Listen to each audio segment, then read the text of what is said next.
सम्मानित निर्णायकगण, शिक्षकगण एवं मेरे प्रिय साथियों, आप सभी को मेरा सादर नमस्कार।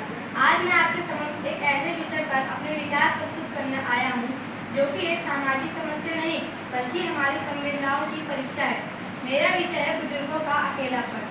कहा जाता है कि जिस पेड़ की छाया में आप खेल कूद कर बड़े हुए, उस वृक्ष को कभी बूढ़े होने पर मत काटो।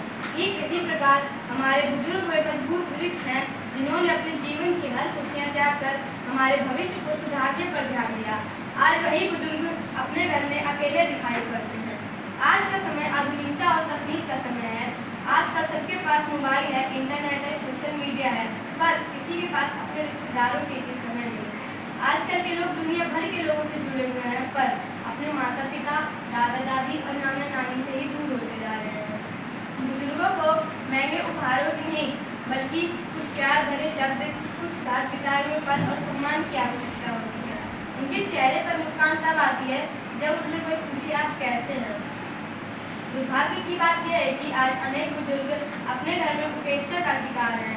कई वृद्धाश्रम में रहने को मजबूर हैं, तो कई अपने परिवारजनों के बीच रहकर भी भावनात्मक रूप से अकेले हैं। यह अकेलापन केवल शारीरिक नहीं बल्कि मानसिक और भावनात्मक पीड़ा भी देता है। यह अकेलापन उन्हें अवसाद और निराशा की ओर ले जाता है। हमें यह नहीं भूलना चाहिए कि आज हम युवा हैं, लेकिन कल को हमें भी वृद्ध होना है। इसलिए जैसा व्यवहार हम अपने बुजुर्गों के साथ करेंगे, वही आने वाली पीढ़ियां हमारे साथ करेंगी। इसलिए बुजुर्गों का सम्मान करना केवल हमारे संस्कार नहीं बल्कि हमारा कर्तव्य भी है।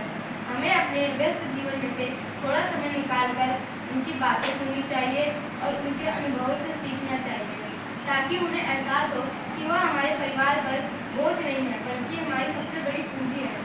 महान कवि कबीरदास जी ने कहा था, बड़ा हुआ तो क्या हुआ जैसे पेड़ खजूर, बड़ा हुआ तो क्या हुआ जैसे पेड़ खजूर, पंछी को छाया नहीं फल लागे अधिक दूर। इस दोहे का संदेश है कि केवल बड़ा होना पर्याप्त नहीं, दूसरों का सहारा बनना और उनकी मदद करना ही सच्ची महानता कहलाता है।